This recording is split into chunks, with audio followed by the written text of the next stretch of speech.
사랑하는 성도 여러분, 사람이 집을 지을 때 설계도가 있어야 하는 것처럼 신약 성경도 전체 설계도를 먼저 보면 훨씬 이해하기 쉽습니다. 27개의 방이 있는 큰 저택을 상상해 보세요.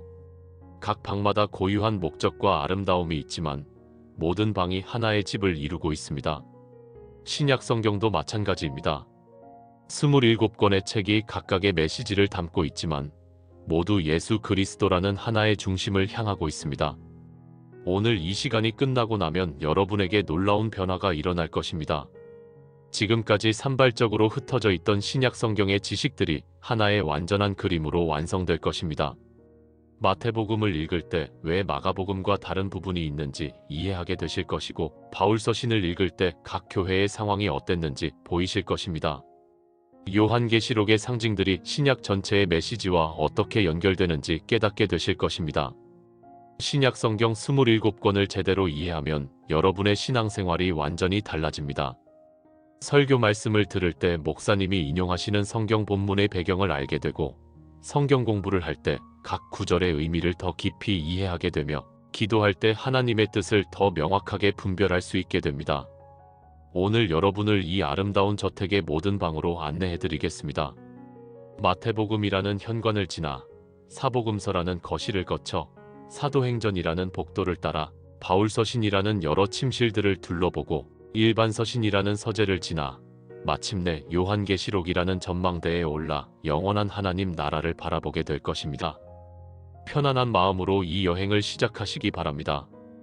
60분이 채 안 되는 이 시간 동안 여러분은 평생 교회를 다니면서도 놓쳤던 신약 성경의 전체 구조를 파악하게 되실 겁니다. 더 이상 신약 성경이 어렵지 않을 것입니다. 27권의 책이 각각 어떤 메시지를 담고 있고 왜 그 순서로 배열되어 있으며 우리의 신앙생활에 어떤 의미가 있는지 명확하게 아시게 될 것입니다. 복잡해 보이는 27권의 책들이 사실은 하나의 아름다운 교향곡처럼 조화롭게 연결되어 있다는 것을 보여드리겠습니다. 마태, 마가, 누가, 요한이 각각 다른 시각에서 예수님을 어떻게 소개하는지, 바울이 각 교회에 보낸 편지들이 어떤 순서로 쓰여졌고 무엇을 강조하는지, 히브리서부터 유다서까지의 일반 서신들이 왜 중요한지, 요한계시록이 우리에게 어떤 소망을 주는지 모든 것을 명쾌하게 정리해드리겠습니다. 이 말씀을 들으시는 동안 메모할 필요도 없습니다. 그냥 편안하게 듣기만 하셔도 전체 구조가 머릿속에 그려질 것입니다. 편안하게 앉으시거나 누우셔서 이 귀한 시간을 함께 하시기 바랍니다. 지금부터 신약 성경 27권의 놀라운 세계로 들어가겠습니다. 먼저 신약 성경이 어떻게 구성되어 있는지 큰 그림부터 보겠습니다. 신약 27권은 크게 5부분으로 나눌 수 있습니다. 첫째는 사복음서인 마태복음, 마가복음, 누가복음, 요한복음입니다. 이 4권의 책은 모두 예수님의 생애와 가르침을 기록하고 있습니다. 둘째는 사도행전입니다. 예수님이 승천하신 후 성령이 임하시고 교회가 탄생하여 성장하는 과정을 기록한 역사서입니다. 셋째는 바울서신입니다. 로마서부터 빌레몬서까지 총 13권으로 사도 바울이 각 교회와 개인에게 보낸 편지들입니다. 넷째는 일반서신입니다. 히브리서부터 유다서까지 8권으로 다른 사도들과 지도자들이 쓴 편지들입니다. 다섯째는 요한계시록입니다. 사도 요한이 밤모섬에서 받은 계시를 기록한 예언서입니다. 이 5부분이 모여서 하나의 완전한 이야기를 만듭니다. 예수님의 탄생과 사역, 십자가 죽음과 부활, 성령 강림과 교회의 탄생, 복음의 확산과 교회의 성장, 그리고 재림의 약속과 영원한 하나님 나라, 이 모든 것이 신약 27권에 담겨 있습니다. 이제 각 책을 하나씩 살펴보면서 그 아름다운 이야기 속으로 들어가겠습니다. 마태복음은 신약 성경의 첫 번째 책입니다. 왜 마태복음이 맨 앞에 있을까요? 마태복음은 구약과 신약을 연결하는 다리 역할을 하기 때문입니다. 마태복음 1장 1절을 보면 이렇게 시작합니다. 아브라함과 다윗의 자손 예수 그리스도의 계보라. 마태는 예수님이 아브라함의 후손이시며 다윗의 후손이심을 강조합니다. 왜냐하면 구약 성경에서 약속된 메시아가 바로 이 두 사람의 혈통에서 나올 것이라고 예언되었기 때문입니다. 마태는 세리였던 사람입니다. 그는 예수님을 만나기 전까지 로마 정부를 위해 동족 유대인들에게서 세금을 거두는 일을 했습니다. 당시 세리들은 유대인들에게 매국노 취급을 받았습니다. 그런 마태를 예수님께서 부르셨습니다. 나를 따르라. 마태복음 9장 9절에 기록된 이 짧은 말씀 한마디에 마태는 모든 것을 버리고 예수님을 따랐습니다. 그리고 그는 자기 집에서 큰 잔치를 베풀어 예수님을 영접했습니다. 많은 세리와 죄인들이 와서 예수님 및 그의 제자들과 함께 앉았습니다. 마태복음의 가장 큰 특징은 예수님을 왕으로 소개한다는 것입니다. 유대인의 왕으로 오신 메시아, 그분이 바로 예수 그리스도이십니다. 마태는 구약의 예언이 예수님 안에서 어떻게 성취되었는지를 계속해서 보여줍니다. 이는 선지자를 통하여 하신 말씀을 이루려 하심이라는 표현이 마태복음에 여러 번 나옵니다. 마태복음 2장에서 아기 예수님이 태어나셨을 때 동방 박사들이 찾아옵니다. 그들은 유대인의 왕으로 나신 이가 어디 계시냐고 묻습니다. 이것이 마태복음의 핵심 주제입니다. 마태복음에는 예수님의 5가지 큰 설교가 기록되어 있습니다. 첫째는 산상수훈입니다. 마태복음 5장부터 7장까지 기록된 이 설교에서 예수님은 천국 백성이 어떻게 살아야 하는지 가르치십니다. 심령이 가난한 자는 복이 있나니 천국이 그들의 것이미요로 시작하는 팔복의 말씀이 여기에 있습니다. 또한 너희는 세상의 소금이니 너희는 세상의 빛이라는 유명한 말씀도 산상수훈에 나옵니다. 주기도문도 마태복음 6장에 기록되어 있습니다. 하늘에 계신 우리 아버지여 이름이 거룩히 여김을 받으시오며로 시작하는 이 기도문은 모든 그리스도인이 암송하는 기도입니다. 둘째는 선교에 관한 설교입니다. 마태복음 10장에서 예수님은 12제자를 보내시면서 복음 전파의 사명을 주십니다. 너희가 거저 받았으니 거저 주라는 말씀이 여기 나옵니다. 셋째는 천국 비유에 관한 설교입니다. 마태복음 13장에서 예수님은 여러 가지 비유로 천국을 설명하십니다. 씨 뿌리는 자의 비유, 가라지 비유, 겨자씨 비유, 누룩 비유, 감추인 보화 비유, 진주 비유, 그물 비유 등이 모두 여기에 나옵니다. 넷째는 교회에 관한 설교입니다. 마태복음 18장에서 예수님은 교회 공동체가 어떻게 서로 용서하고 사랑해야 하는지 가르치십니다. 70번씩 7번이라도 용서하라는 말씀이 여기 있습니다. 다섯째는 종말에 관한 설교입니다. 마태복음 24장과 25장에서 예수님은 재림과 심판에 대해 말씀하십니다. 마태복음은 예수님의 족보로 시작해서 대위임령으로 끝납니다. 마태복음 28장 18절부터 20절까지의 말씀입니다. 예수께서 나와 말씀하여 이르시되 하늘과 땅의 모든 권세를 내게 주셨으니 그러므로 너희는 가서 모든 민족을 제자로 삼아 아버지와 아들과 성령의 이름으로 세례를 베풀고 내가 너희에게 분부한 모든 것을 가르쳐 지키게 하라 볼지어다. 내가 세상 끝날까지 너희와 항상 함께 있으리라. 이것이 우리 모든 그리스도인에게 주신 지상 명령입니다. 마가복음은 신약 성경에서 가장 짧은 복음서입니다. 16장밖에 되지 않습니다. 하지만 그 안에 담긴 메시지는 강력합니다. 마가복음은 예수님을 종으로 소개합니다. 섬기러 오신 예수님, 고난받으시는 종의 모습을 그립니다. 마가복음은 행동의 복음서입니다. 즉시라는 단어가 40번 이상 나옵니다. 예수님이 즉시 행하시고, 즉시 반응하시고, 즉시 치유하시는 모습을 계속해서 보여줍니다. 마가는 베드로의 통역자였다고 전해집니다. 마가복음에는 베드로의 생생한 증언이 담겨 있습니다. 마가복음은 예수님의 족보나 탄생 이야기 없이 바로 본론으로 들어갑니다. 1장 1절에서 하나님의 아들 예수 그리스도의 복음의 시작이라고 선언하고 곧바로 세례 요한의 사역을 소개합니다. 마가복음의 전반부는 예수님의 권능을 보여줍니다.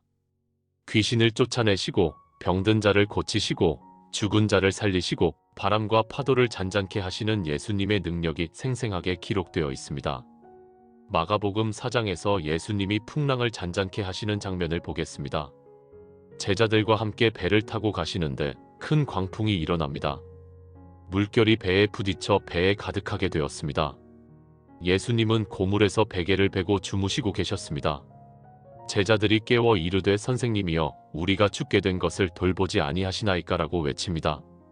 예수님이 깨어 바람을 꾸짖으시며 바다더러 이르시되 잠잠하라 고요하라 하시니 바람이 그치고 아주 잔잔하게 되었습니다.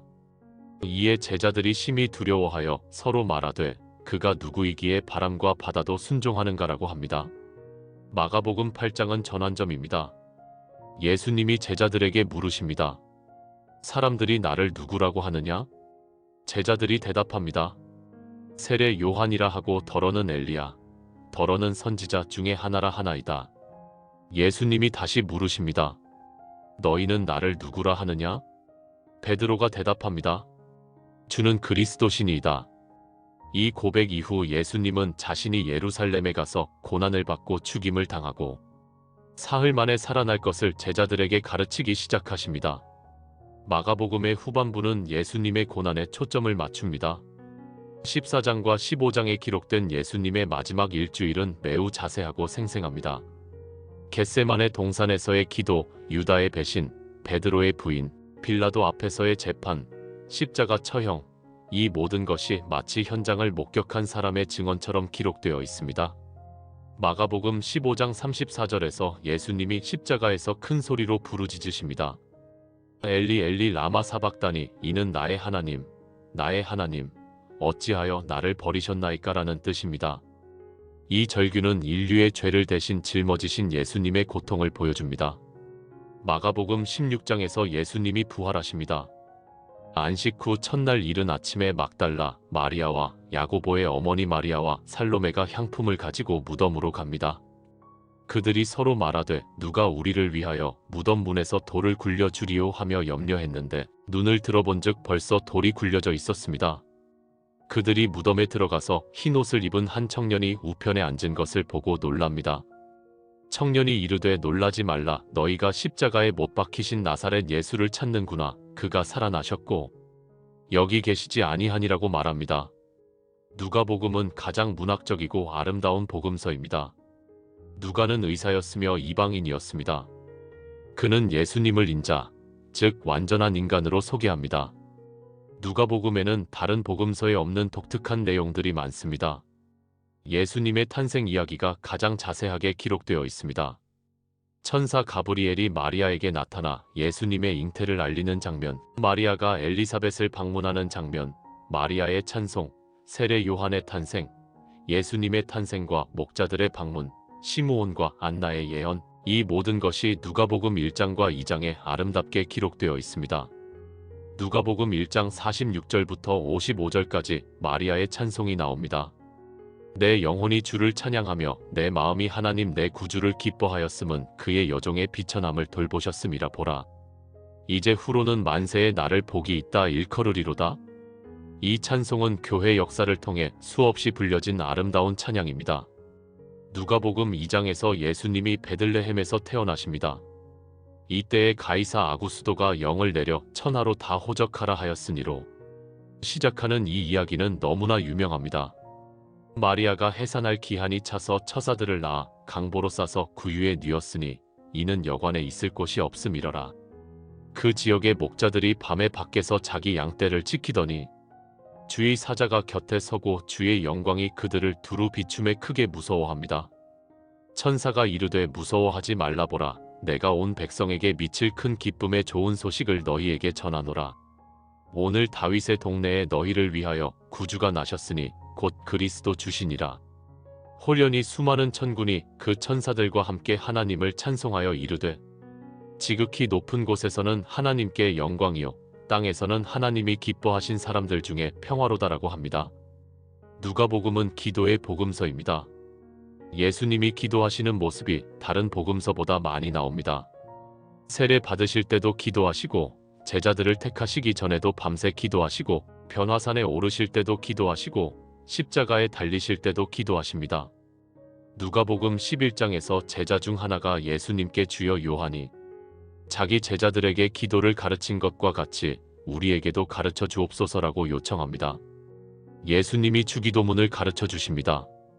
누가복음에는 비유가 많습니다. 특히 잃어버린 것을 찾는 기쁨에 관한 3가지 비유가 15장에 연이어 나옵니다.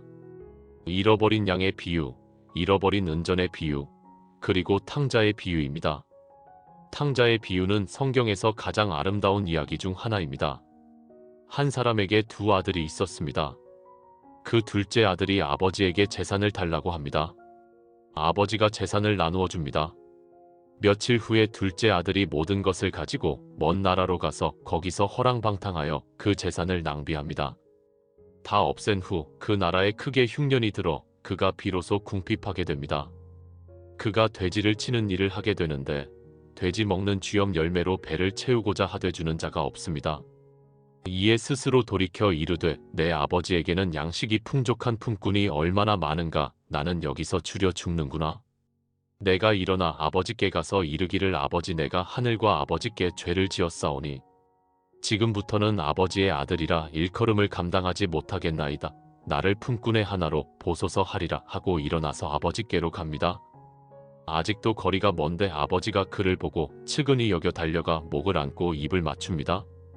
아들이 이르되 아버지 내가 하늘과 아버지께 죄를 지었사오니 지금부터는 아버지의 아들이라 일컬음을 감당하지 못하겠나이다 하나 아버지는 종들에게 이르되 제일 좋은 옷을 내어다가 입히고 손에 가락지를 끼우고 발에 신을 신기라. 그리고 살진 송아지를 끌어다가 잡으라. 우리가 먹고 즐기자. 이 내 아들은 죽었다가 다시 살아났으며 내가 잃었다가 다시 얻었노라 하니 그들이 즐거워하기 시작합니다. 이 비유는 하나님 아버지의 무한한 사랑을 보여줍니다. 누가복음에는 여성들의 이야기가 많이 나옵니다. 마리아, 엘리사벳, 안나, 나인성 과부, 혈루증, 여인, 마르다와 마리아, 죄 많은 여인, 이들의 이야기가 모두 누가복음에 기록되어 있습니다.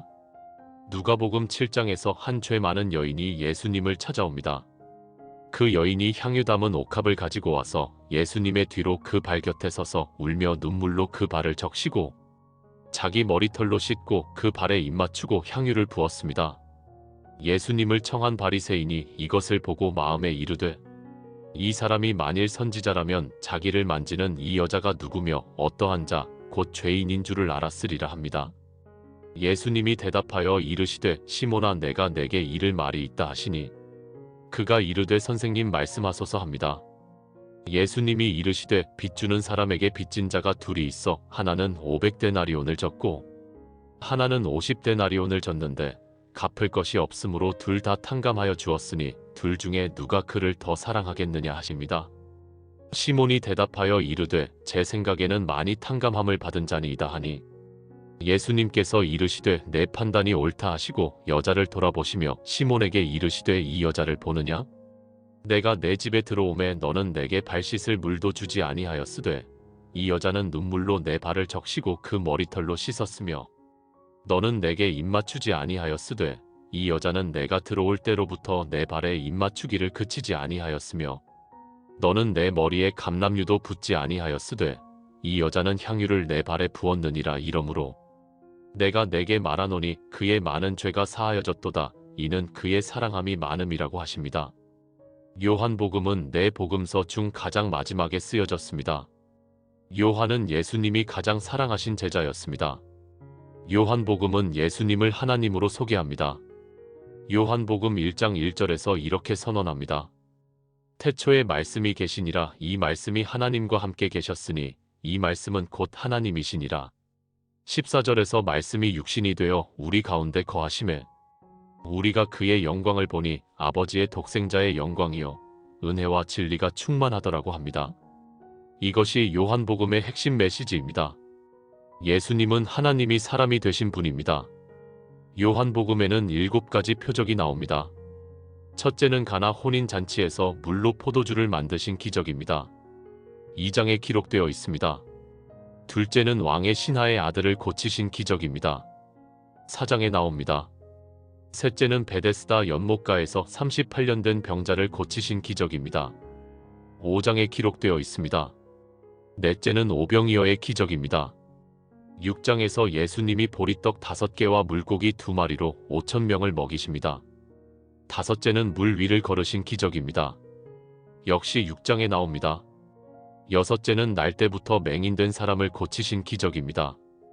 9장에 기록되어 있습니다. 일곱째는 나사로를 살리신 기적입니다. 11장에 나옵니다. 요한복음에는 7가지 나는이라는 선언도 나옵니다. 첫째, 나는 생명의 떡이니라는 선언입니다. 6장 35절에 나옵니다. 둘째, 나는 세상의 빛이로라는 선언입니다. 8장 12절과 9장 5절에 나옵니다. 셋째, 나는 양의 문이라는 선언입니다. 10장 7절과 9절에 나옵니다. 넷째, 나는 선한 목자라는 선언입니다. 10장 11절과 14절에 나옵니다. 다섯째, 나는 부활이요 생명이니라는 선언입니다. 11장 25절에 나옵니다. 여섯째, 나는 길이요 진리요 생명이니라는 선언입니다. 14장 6절에 나옵니다. 일곱째, 나는 참포도나무요라는 선언입니다. 15장 1절과 5절에 나옵니다. 요한복음 3장에는 니고데모와의 대화가 나옵니다. 니고데모는 바리새인이요 유대인의 지도자였습니다. 그가 밤에 예수님을 찾아왔습니다. 예수님께서 그에게 이르시되 진실로 진실로 내게 이르노니 사람이 거듭나지 아니하면 하나님의 나라를 볼 수 없느니라 하십니다. 니고데모가 이르되 사람이 늙으면 어떻게 날 수 있사오리이까? 두 번째 모태에 들어갔다가 날 수 있사오리이까 하니 예수님께서 대답하시되 진실로 진실로 내게 이르노니 사람이 물과 성령으로 나지 아니하면 하나님의 나라에 들어갈 수 없느니라고 하십니다. 요한복음 3장 16절은 성경 전체에서 가장 유명한 구절입니다. 하나님이 세상을 이처럼 사랑하사 독생자를 주셨으니 이는 그를 믿는 자마다 멸망하지 않고 영생을 얻게 하려 하심이라. 이 한 구절에 복음의 핵심이 모두 담겨 있습니다. 하나님의 사랑, 예수님의 희생, 믿음으로 얻는 구원, 영원한 생명, 이 모든 것이 이 짧은 구절 안에 들어 있습니다. 요한복음 4장에는 사마리아 여인과의 대화가 나옵니다. 예수님이 수가라는 사마리아 성에 이르시니 야곱이 그의 아들 요셉에게 준 땅이 가까운지라 거기에 또 야곱의 우물이 있더라. 예수께서 길 가시다가 피곤하여 우물 곁에 그대로 앉으시니 때가 제6시쯤 되었더라. 한 사마리아 여자가 물을 기르러 오매 예수께서 물을 좀 달라 하시니 이는 제자들이 먹을 것을 사러 그 성으로 들어갔음이러라. 사마리아 여자가 이르되 당신은 유대인으로서 어찌하여 사마리아 여자인 나에게 물을 달라 하나이까 하니 이는 유대인이 사마리아인과 상종하지 아니함이러라.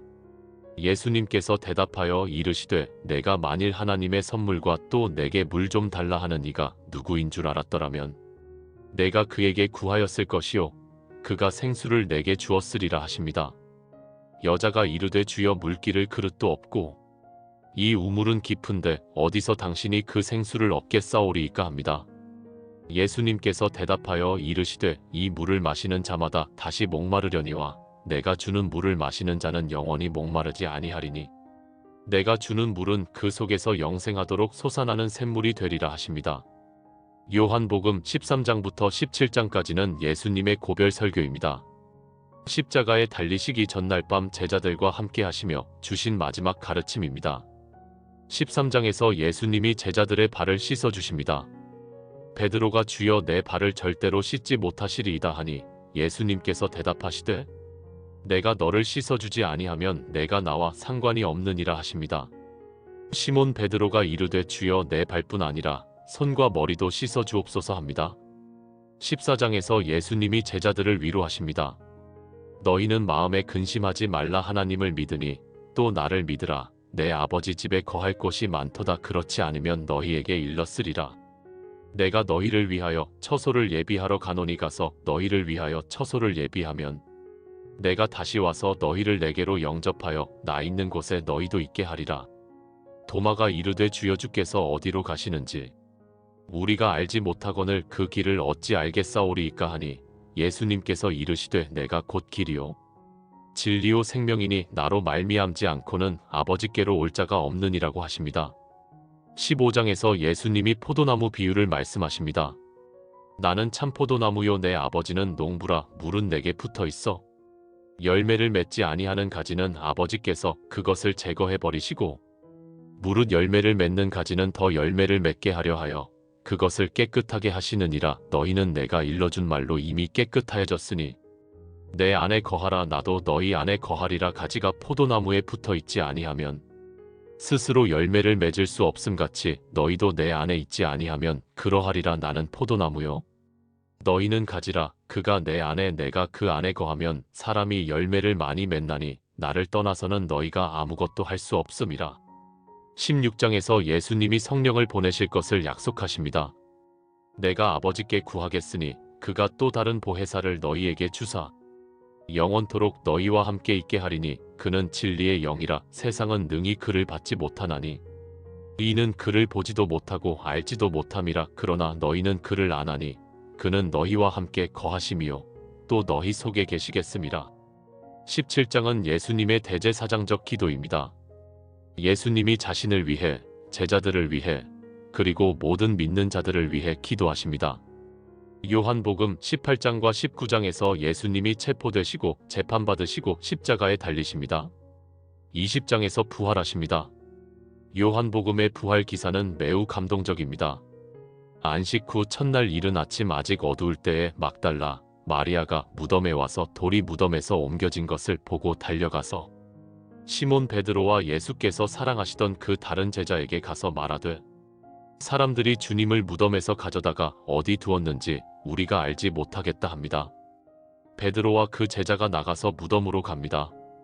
그들이 함께 다름질하더니 그 다른 제자가 베드로보다 더 빨리 달려가서 먼저 무덤에 이르러 구부려 세마포 놓인 것을 보았으나 들어가지는 아니하였더니 시몬 베드로도 따라와서 무덤에 들어가 보니 세마포가 놓였고 또 머리를 쌌던 수건은 세마포와 함께 놓이지 않고 딴 곳에 쌌던 대로 놓여 있더라. 그 후 예수님이 막달라 마리아에게 나타나십니다. 마리아가 무덤 밖에 서서 울고 있는데 예수님이 그에게 나타나시되 마리아는 그가 동산지기인 줄로 알았습니다. 예수께서 이르시되 여자여 어찌하여 울며 누구를 찾느냐 하시니 마리아가 이르되 주여 당신이 옮겼거든 어디 두었는지 내게 이르소서 그리하면 내가 가져가리이다 합니다. 예수께서 마리아야 하시거늘 마리아가 돌이켜 히브리 말로 라보니 하니 이는 선생님이라는 말이더라. 예수님께서 이르시되 나를 붙들지 말라. 내가 아직 아버지께로 올라가지 아니하였노라. 너는 내 형제들에게 가서 이르되 내가 내 아버지 곧 너희 아버지 내 하나님 곧 너희 하나님께로 올라간다 하라 하십니다. 요한복음 20장 30절과 31절에서 요한이 이 복음서를 쓴 목적을 밝힙니다. 예수께서 제자들 앞에서 이 책에 기록되지 아니한 다른 표적도 많이 행하셨으나 오직 이것을 기록함은 너희로 예수께서 하나님의 아들 그리스도이심을 믿게 하려 함이요 또 너희로 믿고 그 이름을 힘입어 생명을 얻게 하려 함이니라. 21장은 부록처럼 붙어 있는데 디베랴 호수에서 부활하신 예수님이 제자들에게 나타나시고 베드로를 회복시키시는 장면이 기록되어 있습니다. 사복음서를 마치고 이제 사도행전으로 들어갑니다.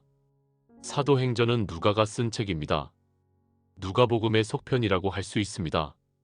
누가복음은 예수님의 행적을 기록했다면 사도행전은 성령의 행적을 기록했습니다.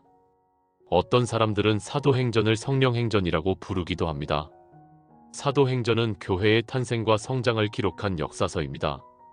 예루살렘에서 시작된 복음이 어떻게 사마리아와 안디옥을 거쳐 로마까지 퍼져나갔는지를 보여줍니다. 사도행전 1장에서 부활하신 예수님이 40일 동안 제자들에게 나타나시며 하나님 나라의 일을 말씀하십니다. 그리고 승천하시기 전에 제자들에게 약속하십니다. 오직 성령이 너희에게 임하시면 너희가 권능을 받고 예루살렘과 온 유대와 사마리아와 땅 끝까지 이르러 내 증인이 되리라. 이 말씀을 하시고 그들이 보는 데서 올려져 가시니 구름이 그를 가리어 보이지 않게 합니다. 올라가실 때에 제자들이 자세히 하늘을 쳐다보고 있는데 흰 옷 입은 두 사람이 그들 곁에 서서 이르되 갈릴리 사람들아 어찌하여 서서 하늘을 쳐다보느냐?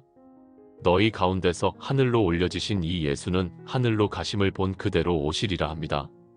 사도행전 2장에서 오순절에 성령이 임하십니다.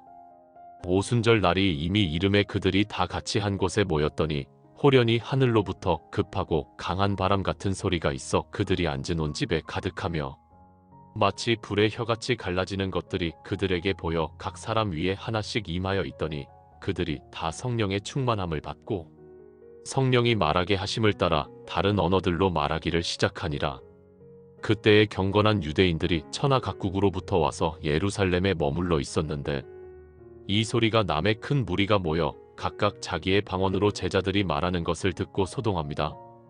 베드로가 11사도와 함께 서서 소리를 높여 말합니다. 유대 사람들과 예루살렘에 사는 모든 사람들아, 이 일을 너희로 알게 할 것이니 내 말에 귀를 기울이라. 베드로가 요엘 선지자의 예언을 인용하며 이것이 마지막 때에 하나님이 그의 영을 모든 육체에 부어주시겠다고 약속하신 것의 성취라고 선포합니다. 그리고 예수님에 대해 증언합니다. 이스라엘 사람들아, 이 말을 들으라. 너희가 법 없는 자들의 손을 빌려 못 박아 죽인 이 예수를 하나님이 살리셨으니 우리가 다 이 일의 증인이로다.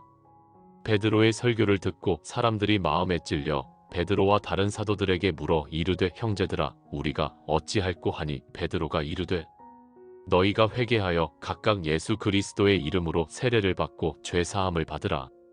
그리하면 성령의 선물을 받으리니 이 약속은 너희와 너희 자녀와 모든 먼데 사람 곧 주 우리 하나님이 얼마든지 부르시는 자들에게 하신 것이라 합니다.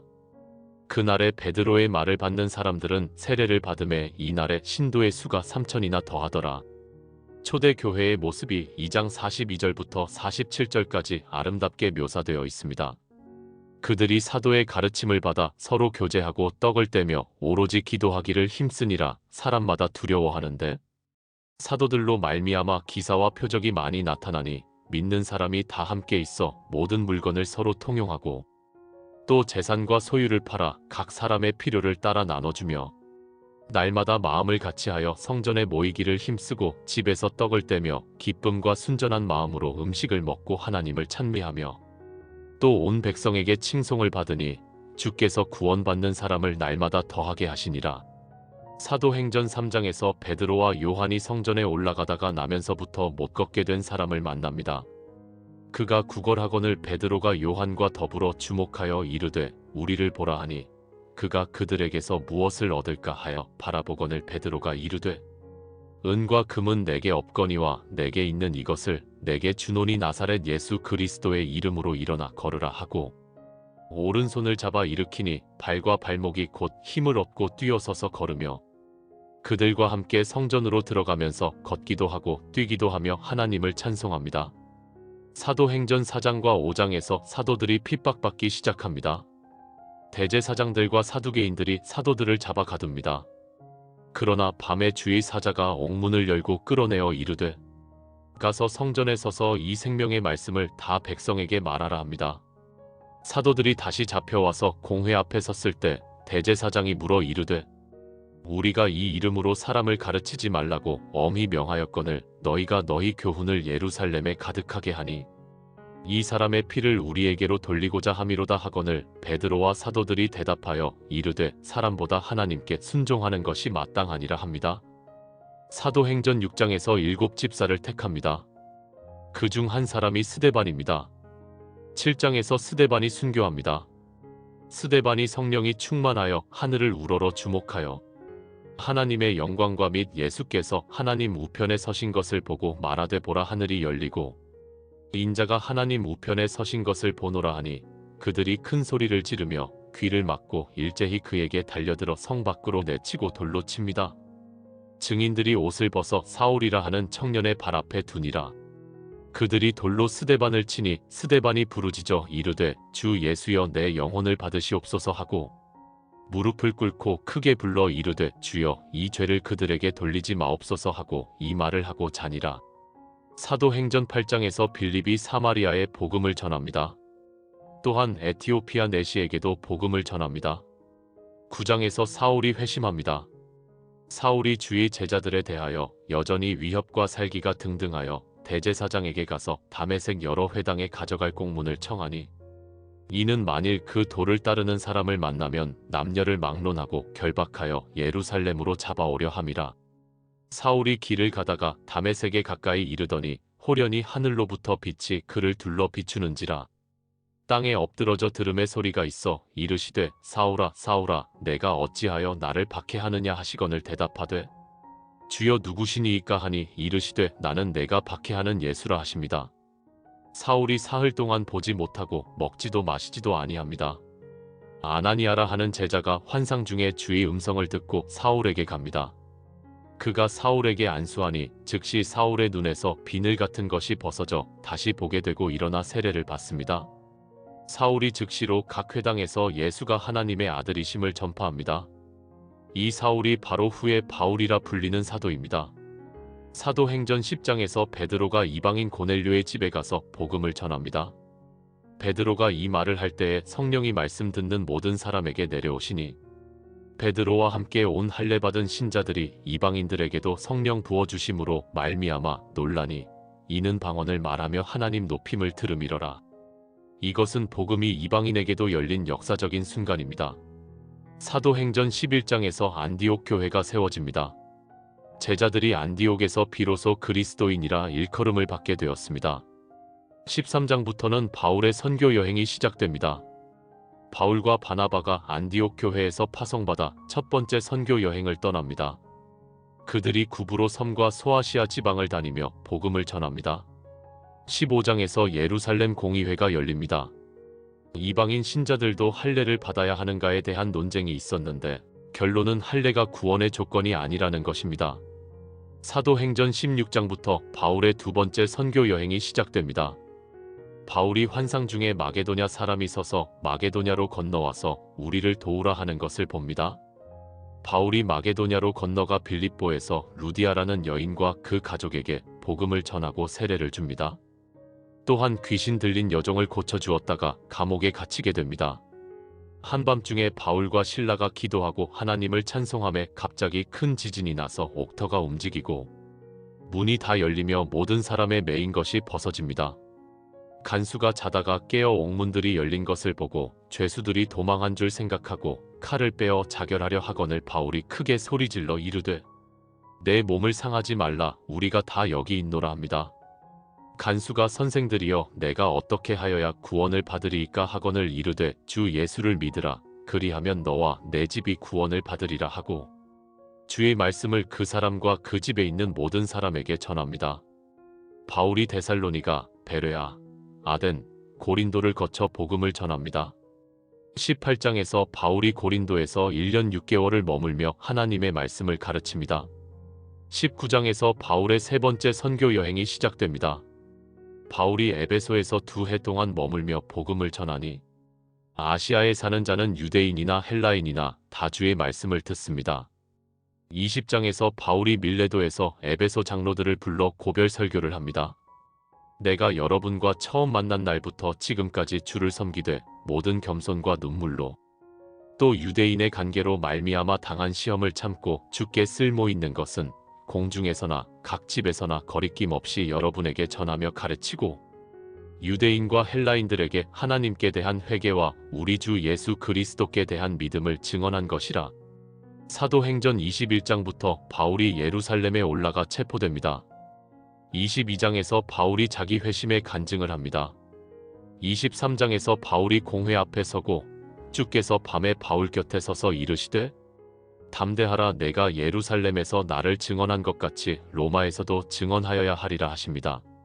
24장부터 26장까지 바울이 벨릭스 총독과 베스도 총독과 아그리빠 왕 앞에서 복음을 증거합니다.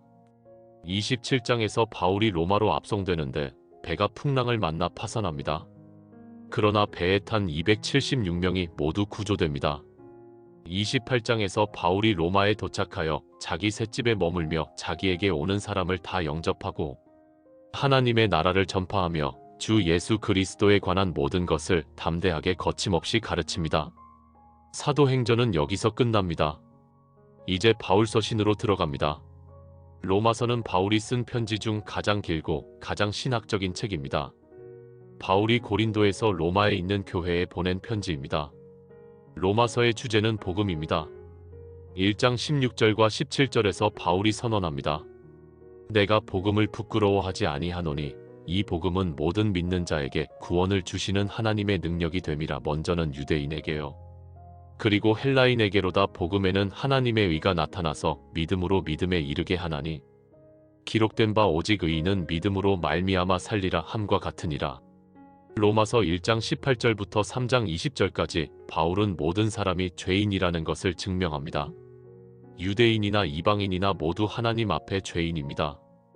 모든 사람이 죄를 범하였음에 하나님의 영광에 이르지 못하더니라고 3장 23절에 기록되어 있습니다. 그러나 3장 21절부터 5장까지 바울은 의롭다 하심을 받는 길을 제시합니다. 그것은 바로 예수 그리스도를 믿음으로 말미암는 것입니다. 그러므로 우리가 믿음으로 의롭다 하심을 받았으니 우리 주 예수 그리스도로 말미암아 하나님과 화평을 누리자고 5장 1절에 선언합니다. 로마서 5장 8절은 하나님 사랑의 핵심을 보여줍니다. 우리가 아직 죄인 되었을 때에 그리스도께서 우리를 위하여 죽으심으로 하나님께서 우리에 대한 자기의 사랑을 확증하셨느니라. 6장에서 바울은 세례의 의미를 설명합니다. 우리가 그리스도와 함께 죽고 함께 살아났다는 것입니다. 그러므로 너희는 너희 자신을 죄에 대하여는 죽은 자요 그리스도 예수 안에서 하나님께 대하여는 살아있는 자로 여길지어다. 로마서 7장에서 바울은 율법과 죄의 관계를 설명합니다. 율법은 선하지만 죄를 깨닫게 해줄 뿐 죄에서 구원할 수는 없습니다. 바울이 자신의 내적 갈등을 토로합니다. 내가 원하는 바 선은 행하지 아니하고 도리어 원하지 아니하는 바 악을 행하는도다. 그러나 8장에서 성령 안에서의 승리를 선포합니다. 그러므로 이제 그리스도 예수 안에 있는 자에게는 결코 정죄함이 없나니 이는 그리스도 예수 안에 있는 생명의 성령의 법이 죄와 사망의 법에서 너를 해방하였음이라. 로마서 8장은 성경에서 가장 위대한 장 중 하나입니다. 성령의 사역과 하나님 자녀의 특권이 아름답게 묘사되어 있습니다. 28절에서 우리가 알거니와 하나님을 사랑하는 자, 곧 그의 뜻대로 부르심을 입은 자들에게는 모든 것이 합력하여 선을 이루느니라고 선언합니다. 31절부터 39절까지는 하나님 사랑의 확신을 노래합니다. 그런즉 이 일에 대하여 우리가 무슨 말하리요? 만일 하나님이 우리를 위하시면 누가 우리를 대적하리요? 자기 아들을 아끼지 아니하시고 우리 모든 사람을 위하여 내주신 이가 어찌 그 아들과 함께 모든 것을 우리에게 주시지 아니하겠느냐? 그리고 마지막으로 내가 확신하노니 사망이나 생명이나 천사들이나 권세자들이나 현재 일이나 장래 일이나 능력이나 높음이나 깊음이나 다른 어떤 피조물이라도 우리를 우리 주 그리스도 예수 안에 있는 하나님의 사랑에서 끊을 수 없으리라고 확신합니다. 로마서 9장부터 11장까지는 이스라엘의 구원에 대해 다룹니다. 12장부터는 실제적인 권면이 시작됩니다. 그러므로 형제들아 내가 하나님의 모든 자비하심으로 너희를 권하노니 너희 몸을 하나님이 기뻐하시는 거룩한 산 제물로 드리라. 이는 너희가 드릴 영적 예배니라. 너희는 이 세대를 본받지 말고 오직 마음을 새롭게 함으로 변화를 받아 하나님의 선하시고 기뻐하시고 온전하신 뜻이 무엇인지 분별하도록 하라. 13장에서는 권세에 복종하라고 권면하고 사랑의 빛 외에는 아무에게든지 아무 빛도 지지 말라고 합니다. 14장과 15장에서는 믿음이 약한 자를 받아들이고 서로 덕을 세우라고 권면합니다. 16장에서 바울은 여러 사람에게 문안하며 편지를 마칩니다. 고린도전서는 바울이 에베소에서 고린도 교회에 보낸 편지입니다. 고린도 교회에는 여러 가지 문제가 있었습니다. 분쟁, 음행, 송사, 우상제물, 은사의 남용 등입니다. 바울이 이 모든 문제에 대해 답변합니다. 1장에서 바울은 분쟁을 책망합니다. 그런즉 아볼로는 무엇이며 바울은 무엇이냐? 그들은 주께서 각각 주신 대로 너희로 하여금 믿게 한 사역자들이니라. 3장에서 너희는 하나님의 밭이요 하나님의 집이니라고 합니다. 고린도전서 6장에서 바울은 너희 몸은 너희가 하나님께로부터 받은 바 너희 가운데 계신 성령의 전인 줄을 알지 못하느냐? 너희는 너희 자신의 것이 아니라 값으로 산 것이 되었으니 그런즉 너희 몸으로 하나님께 영광을 돌리라고 권면합니다. 7장에서는 결혼에 대해 8장에서는 우상 제물에 대해 가르칩니다. 11장에서는 성찬에 대해 가르칩니다. 내가 너희에게 전한 것은 주께 받은 것이니 곧 주 예수께서 잡히시던 밤에 떡을 가지사 축사하시고 떼어 이르시되 이것은 너희를 위하는 내 몸이니 이것을 행하여 나를 기념하라 하시고 식후에 또한 그와 같이 잔을 가지시고 이르시되 이 잔은 내 피로 세운 새 언약이니 이것을 행하여 마실 때마다 나를 기념하라 하셨으니 너희가 이 떡을 먹으며 이 잔을 마실 때마다 주의 죽으심을 그가 오실 때까지 전하는 것이니라. 고린도전서 12장부터 14장까지는 성령의 은사에 대해 다룹니다. 12장에서 은사는 여러 가지나 성령은 같고 직분은 여러 가지나 주는 같으며 또 사역은 여러 가지나 모든 것을 모든 사람 가운데서 이루시는 하나님은 같으니라고 합니다. 그리고 몸의 비유를 사용하여 교회의 지체들이 서로 연합되어 있음을 가르칩니다. 13장은 사랑장으로 유명합니다. 내가 사람의 방언과 천사의 말을 할지라도 사랑이 없으면 소리나는 구리와 울리는 꽹과리가 되고 내가 예언하는 능력이 있어 모든 비밀과 모든 지식을 알고 또 산을 옮길 만한 모든 믿음이 있을지라도 사랑이 없으면 내가 아무것도 아니요 내가 내게 있는 모든 것으로 구제하고 또 내 몸을 불사르게 내줄지라도 사랑이 없으면 내게 아무 유익이 없느니라. 사랑은 오래 참고 사랑은 온유하며 시기하지 아니하며 사랑은 자랑하지 아니하며 교만하지 아니하며 무례히 행하지 아니하며 자기의 유익을 구하지 아니하며 성내지 아니하며 악한 것을 생각하지 아니하며 불의를 기뻐하지 아니하며 진리와 함께 기뻐하고 모든 것을 참으며 모든 것을 믿으며 모든 것을 바라며 모든 것을 견디느니라. 사랑은 언제까지나 떨어지지 아니하되 예언도 패하고 방언도 그치고 지식도 패하리라. 그런즉 믿음 소망 사랑 이 세 가지는 항상 있을 것인데 그 중에 제일은 사랑이라. 고린도전서 15장은 부활장입니다. 바울이 그리스도의 부활과 우리의 부활에 대해 자세히 가르칩니다. 내가 받은 것을 먼저 너희에게 전하였노니 이는 성경대로 그리스도께서 우리 죄를 위하여 죽으시고 장사 지낸 바 되셨다가 성경대로 사흘 만에 다시 살아나사라고 복음의 핵심을 요약합니다. 그리고 만일 죽은 자의 부활이 없으면 그리스도도 다시 살아나지 못하셨으리라. 그리스도께서 다시 살아나지 못하셨으면 우리가 전파하는 것도 헛것이요 또 너희 믿음도 헛것이며라고 합니다. 51절부터 55절까지 부활의 영광을 선포합니다. 보라 내가 너희에게 비밀을 말하노니 우리가 다 잠잘 것이 아니요 마지막 나팔의 순식간에 홀연히 다 변화되리니 나팔 소리가 남의 죽은 자들이 썩지 아니할 것으로 다시 살아나고 우리도 변화되리라. 이 썩을 것이 반드시 썩지 아니할 것을 입겠고 이 죽을 것이 죽지 아니함을 입으리로다. 이 썩을 것이 썩지 아니함을 입고 이 죽을 것이 죽지 아니함을 입을 때에는 사망을 삼키고 이기리라고 기록된 말씀이 이루어지리라. 사망아 너의 승리가 어디 있느냐 사망아 내가 쏘는 것이 어디 있느냐. 고린도 후서는 바울이 마게도냐에서 고린도 교회에 보낸 두 번째 편지입니다. 이 편지는 바울의 사도직과 사역을 변호하는 내용이 많이 담겨 있습니다. 1장에서 바울은 우리 주 예수 그리스도의 하나님 아버지 곧 자비의 아버지시요 모든 위로의 하나님이시며 우리의 모든 환난 중에서 우리를 위로하사 우리로 하여금 하나님께 받는 위로로서 모든 환난 중에 있는 자들을 능히 위로하게 하시는 이시로다라고 찬양합니다. 고린도 후서 3장에서 바울은 너희는 우리로 말미암아 나타난 그리스도의 편지니 이는 먹으로 쓴 것이 아니요 오직 살아계신 하나님의 영으로 쓴 것이며 또 돌판에 쓴 것이 아니요 오직 육의 마음판에 쓴 것이라고 합니다. 4장에서는 우리가 이 보배를 질그릇에 가졌으니 이는 심히 큰 능력은 하나님께 있고 우리에게 있지 아니함을 알게 하려 함이라고 합니다.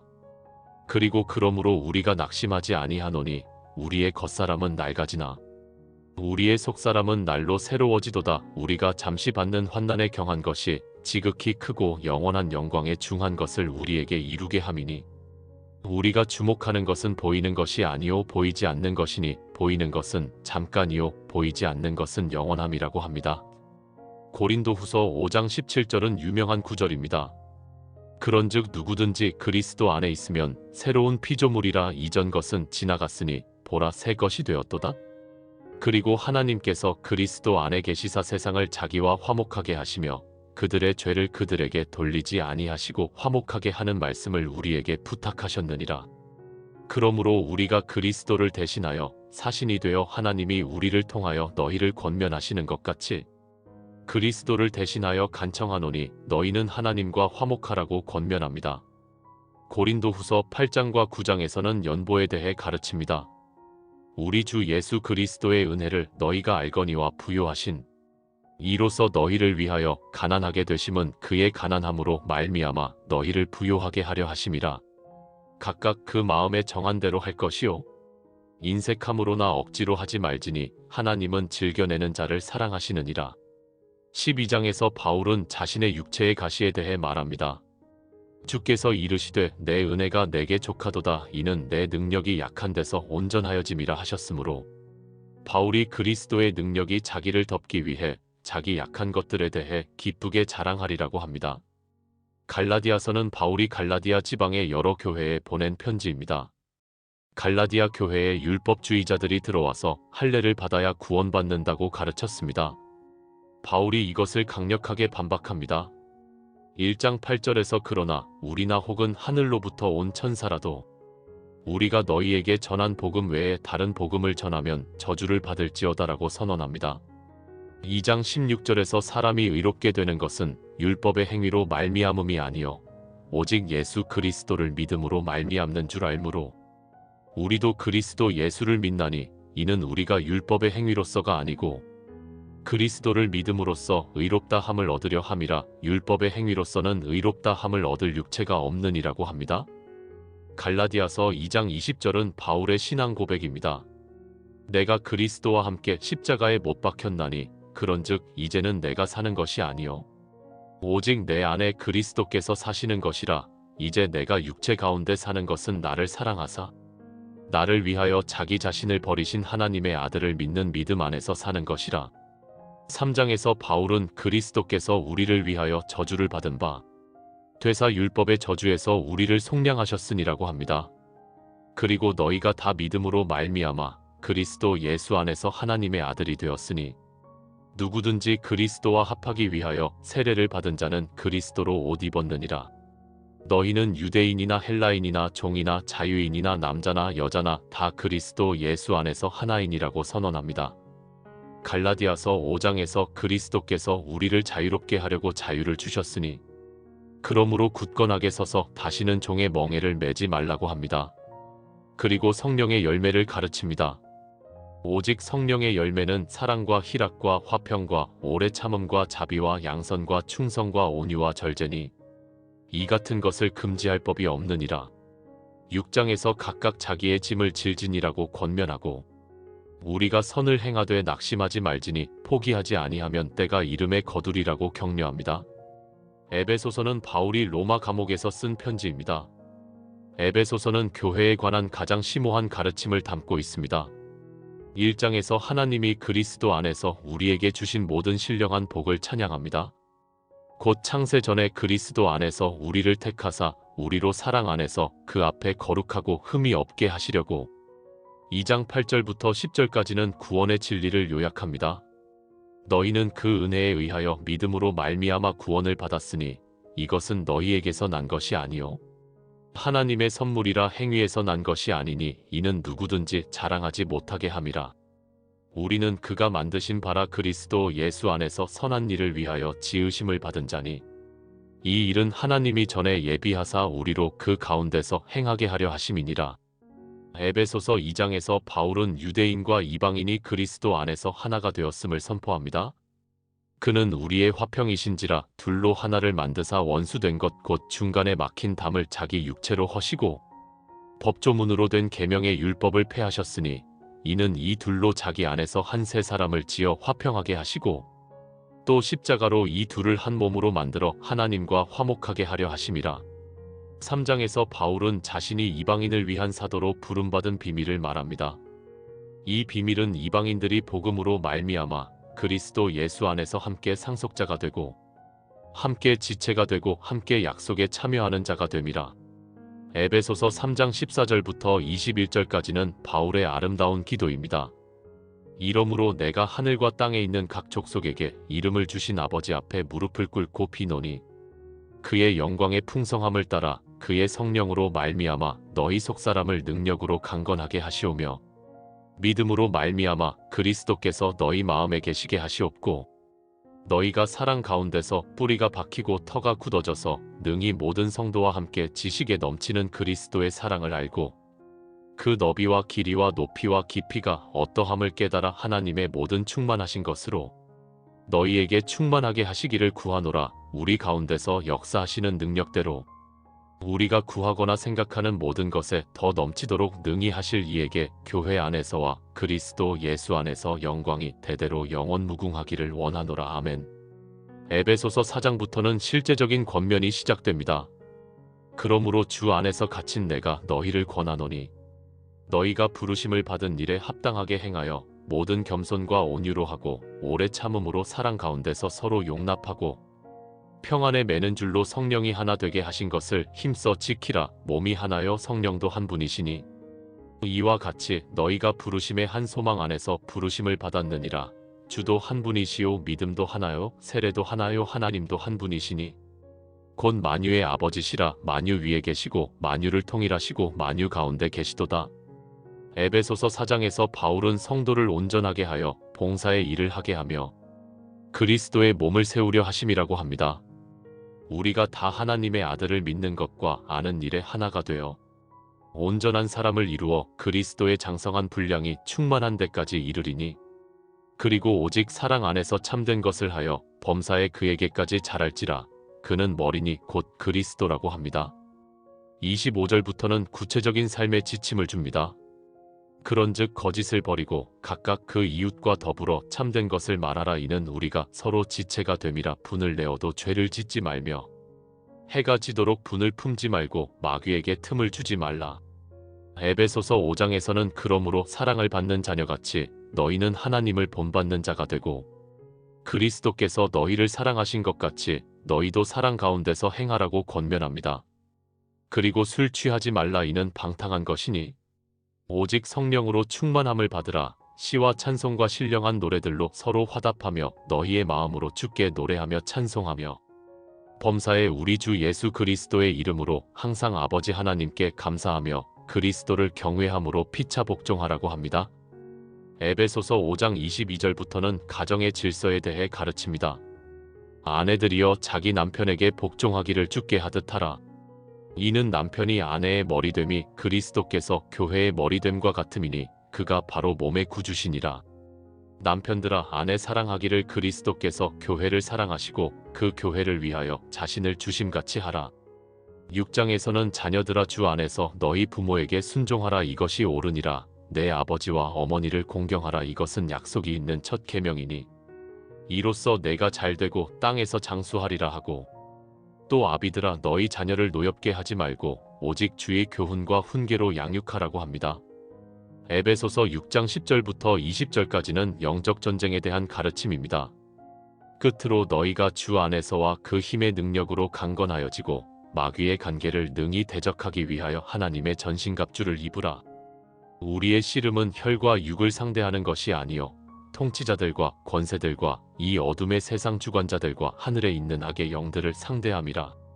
그러므로 하나님의 전신갑주를 취하라. 이는 악한 날에 너희가 능히 대적하고 모든 일을 행한 후에 서기 위함이라. 그런즉 서서 진리로 너희 허리띠를 띠고 의의 호심경을 붙이고 평안의 복음이 준비한 것으로 신을 신고 모든 것 위에 믿음의 방패를 가지고 이로써 능히 악한 자의 모든 불화살을 소멸하고 구원의 투구와 성령의 검곧 하나님의 말씀을 가지라. 모든 기도와 간구를 하되 항상 성령 안에서 기도하고 이를 위하여 깨어 구하기를 항상 힘쓰며 여러 성도를 위하여 구하라.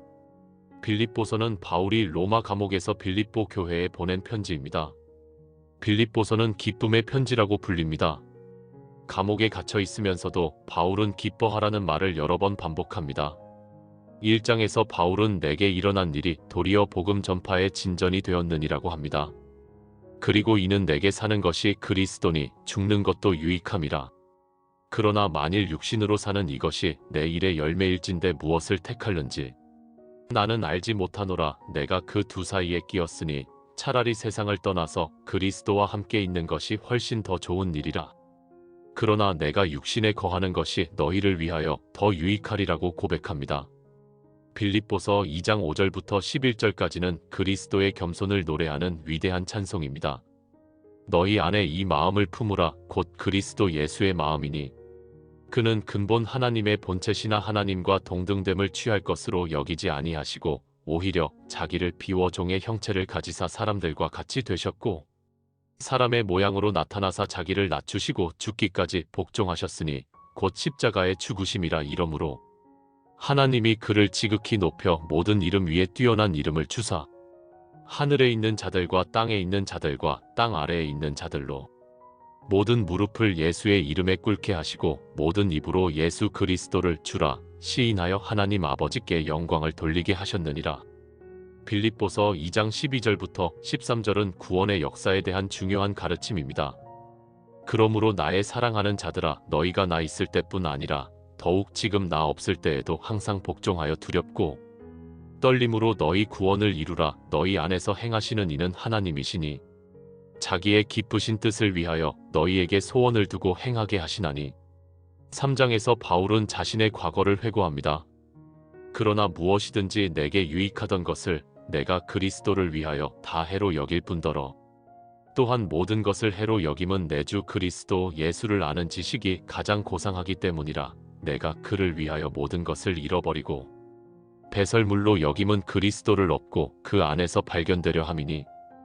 빌립보서 3장 12절부터 14절까지 바울은 자신의 영적 목표를 밝힙니다. 내가 이미 얻었다 함도 아니요 온전히 이루었다 함도 아니라 오직 내가 그리스도 예수께 잡힌 바 된 그것을 잡으려고 달려가노라. 형제들아 나는 아직 내가 잡은 줄로 여기지 아니하고 오직 한 일 즉 뒤에 있는 것은 잊어버리고 앞에 있는 것을 잡으려고 표대를 향하여 그리스도 예수 안에서 하나님이 위에서 부르신 부름의 상을 위하여 달려가노라. 4장에서 바울은 주 안에서 항상 기뻐하라. 내가 다시 말하노니 기뻐하라고 권면합니다. 빌립보서 4장 6절부터 7절은 염려를 극복하는 방법을 가르칩니다. 아무것도 염려하지 말고 다만 모든 일에 기도와 간구로 너희 구할 것을 감사함으로 하나님께 아뢰라. 그리하면 모든 지각에 뛰어난 하나님의 평강이 그리스도 예수 안에서 너희 마음과 생각을 지키시리라. 8절에서는 끝으로 형제들아 무엇에든지 참되며 무엇에든지 경건하며 무엇에든지 오르며 무엇에든지 정결하며 무엇에든지 사랑받을 만하며 무엇에든지 칭찬받을 만하며 무슨 덕이 있든지 무슨 기림이 있든지 이것들을 생각하라고 합니다. 11절부터 13절까지는 내가 궁핍함으로 말하는 것이 아니니라. 어떠한 형편에든지 나는 자족하기를 배웠노니 나는 비천에 처할 줄도 알고 풍부에 처할 줄도 알아. 모든 일 곧 배부름과 배고픔과 풍부와 궁핍에도 처할 줄 아는 일체의 비결을 배웠노라. 내게 능력 주시는 자 안에서 내가 모든 것을 할 수 있느니라는 유명한 고백이 나옵니다. 골로새서는 바울이 로마 감옥에서 골로새 교회에 보낸 편지입니다. 골로새 교회에는 영지주의적 이단 사상이 침투해 있었습니다. 바울은 그리스도의 충만하심을 강조함으로써 이단을 물리칩니다. 1장 15절부터 20절까지는 그리스도의 탁월하심을 선포하는 위대한 찬송입니다. 그는 보이지 아니하시는 하나님의 형상이요 모든 창조물보다 먼저 나신 이니 만물이 그에게서 창조되되 하늘과 땅에서 보이는 것들과 보이지 않는 것들과 혹은 왕권들이나 주권들이나 통치자들이나 권세들이나 만물이 다 그로 말미암고 그를 위하여 창조되었고 또한 그가 만물보다 먼저 계시고 만물이 그 안에 함께 섰느니라. 그는 몸인 교회의 머리시라. 그가 근본이시우 죽은 자들 가운데서 먼저 나신 이시니 이는 친히 만물의 으뜸이 되려 하심이요 아버지께서는 모든 충만으로 예수 안에 거하게 하시고 그의 십자가의 피로 화평을 이루사 만물 곧 땅에 있는 것들이나 하늘에 있는 것들이 그로 말미암아 자기와 화목하게 되기를 기뻐하심이라. 골로새서 2장 6절부터 7절은 그러므로 너희가 그리스도 예수를 주로 받았으니 그 안에서 행하되 그 안에 뿌리를 박으며 세움을 받아 교훈을 받은 대로 믿음에 굳게 서서 감사함을 넘치게 하라고 권면합니다. 그리고 누가 철학과 헛된 속임수로 너희를 사로잡을까 주의하라. 이것은 사람의 전통과 세상의 초등학문을 따름이요 그리스도를 따름이 아니니라. 그 안에는 신성의 모든 충만이 육체로 거하시고 너희도 그 안에서 충만하여졌으니 그는 모든 통치자와 권세의 머리시라고 합니다. 골로새서 3장 1절부터 4절까지는 그러므로 너희가 그리스도와 함께 다시 살리심을 받았으면 위의 것을 찾으라. 거기는 그리스도께서 하나님 우편에 앉아 계시느니라. 위의 것을 생각하고 땅의 것을 생각하지 말라. 이는 너희가 죽었고 너희 생명이 그리스도와 함께 하나님 안에 감추어졌음이라. 우리 생명이신 그리스도께서 나타나실 그때에 너희도 그와 함께 영광 중에 나타나리라고 합니다. 그리고 그러므로 땅에 있는 지체를 죽이라. 곧 음란과 부정과 사욕과 악한 정욕과 탐심이니 탐심은 우상 숭배니라고 경고하고 그런즉 너희는 하나님이 택하사 거룩하고 사랑받는 자처럼 긍휼과 자비와 겸손과 온유와 오래 참음을 옷 입고 누가 누구에게 불만이 있거든 서로 용납하여 피차 용서하되 주께서 너희를 용서하신 것 같이 너희도 그리하고 이 모든 것 위에 사랑을 더하라. 이는 온전하게 매는 띠니라고 권면합니다. 데살로니가전서는 바울이 데살로니가 교회에 보낸 첫 번째 편지입니다. 데살로니가 교회는 바울의 두 번째 선교 여행 때 세워진 교회입니다. 이 편지는 주님의 재림에 대한 가르침이 많이 담겨 있습니다. 1장에서 바울은 데살로니가 교인들의 믿음과 사랑과 소망을 칭찬합니다. 우리가 하나님 앞에서 너희의 믿음의 역사와 사랑의 수고와 우리 주 예수 그리스도에 대한 소망의 인내를 쉬지 않고 기억함이니 2장에서 바울은 자신의 사역을 회고합니다. 우리가 너희 가운데 있을 때에 어떤 사람이 된 것을 너희가 아는 바와 같이 이는 너희를 위함이라. 데살로니가전서 4장 13절부터 18절까지는 주님의 재림 때 죽은 자들의 부활에 대한 가르침입니다. 형제들아 자는 자들에 관하여는 너희가 알지 못함을 우리가 원하지 아니하노니 이는 소망 없는 다른 이와 같이 슬퍼하지 않게 하려 함이라. 우리가 예수께서 죽으셨다가 다시 살아나심을 믿을진대 이와 같이 예수 안에서 자는 자들도 하나님이 그와 함께 데리고 오시리라. 우리가 주의 말씀으로 너희에게 이것을 말하노니 주께서 강림하실 때까지 우리 살아남아 있는 자도 자는 자보다 결코 앞서지 못하리라. 주께서 호령과 천사장의 소리와 하나님의 나팔 소리로 친히 하늘로부터 강림하시리니 그리스도 안에서 죽은 자들이 먼저 일어나고 그 후에 우리 살아남은 자들도 그들과 함께 구름 속으로 끌어올려 공중에서 주를 영접하게 하시리니 그리하여 우리가 항상 주와 함께 있으리라. 그러므로 이러한 말로 서로 위로하라. 데살로니가전서 5장 1절부터 11절까지는 주의 날에 대한 가르침입니다. 형제들아 때와 시기에 관하여는 너희에게 쓸 것이 없음은 주의 날이 밤에 도둑같이 이를 줄을 너희 자신이 자세히 알기 때문이라. 그들이 평안하다 안전하다 할 그때에 임신한 여자에게 해산의 고통이 이름과 같이 멸망이 갑자기 그들에게 이르리니 결코 피하지 못하리라. 형제들아 너희는 어둠에 있지 아니하매 그날이 도둑같이 너희에게 임하지 못하리니 너희는 다 빛의 아들이요 낮의 아들이라. 우리가 밤이나 어둠에 속하지 아니하나니 그러므로 우리는 다른 이들과 같이 자지 말고 오직 깨어 정신을 차릴지라. 16절부터 18절은 항상 기뻐하라 쉬지 말고 기도하라 범사에 감사하라. 이것이 그리스도 예수 안에서 너희를 향하신 하나님의 뜻이니라는 유명한 말씀입니다. 데살로니가 후서는 바울이 데살로니가 교회에 보낸 두 번째 편지입니다. 일부 사람들이 주의 날이 이미 이르렀다고 주장하며 혼란을 일으켰기 때문에 바울이 이를 바로잡기 위해 편지를 썼습니다. 2장에서 바울은 누가 어떻게 하여도 너희가 미혹되지 말라 먼저 배교하는 일이 있고 저 불법의 사람 곧 멸망의 아들이 나타나기 전에는 그날이 이르지 아니하리니 그는 대적하는 자라 신이라고 불리는 모든 것과 숭배함을 받는 것에 대항하여 그 위에 자기를 높이고 하나님의 성전에 앉아 자기를 하나님이라고 내세우느니라고 가르칩니다. 데살로니가 후서 3장에서 바울은 형제들아 우리를 위하여 기도하기를 주의 말씀이 너희 가운데서와 같이 달려 영광스럽게 되고라고 부탁하고 만일 누가 일하기 싫어하거든 먹지도 말게 하라는 실제적인 권면을 줍니다. 우리가 너희와 함께 있을 때에도 너희에게 명하기를 누구든지 일하기 싫어하거든 먹지도 말게 하라 하였더니 우리가 들은즉 너희 가운데 게으르게 행하여 도무지 일하지 아니하고 일을 만들기만 하는 자들이 있다 하니 이런 자들에게 우리가 명하고 주 예수 그리스도 안에서 권면하기를 조용히 일하여 자기 양식을 먹으라 하노라. 디모데전서는 바울이 젊은 목회자 디모데에게 보낸 편지입니다. 디모데는 바울의 영적 아들이었습니다. 바울이 디모데에게 교회를 어떻게 목회해야 하는지 가르칩니다. 1장 15절은 미쁘다 모든 사람이 받을 만한 이 말이여 그리스도 예수께서 죄인을 구원하시려고 세상에 임하셨다 하였도다. 죄인 중에 내가 괴순이라는 바울의 고백입니다. 2장 5절부터 6절은 하나님은 한 분이시요 또 하나님과 사람 사이의 중보자도 한 분이시니 곧 사람이신 그리스도 예수라. 그가 모든 사람을 위하여 자기를 대속물로 주셨으니 기약이 이르면 증거할 것이라는 복음의 핵심을 담고 있습니다. 디모데전서 3장은 감독과 집사의 자격에 대해 가르칩니다.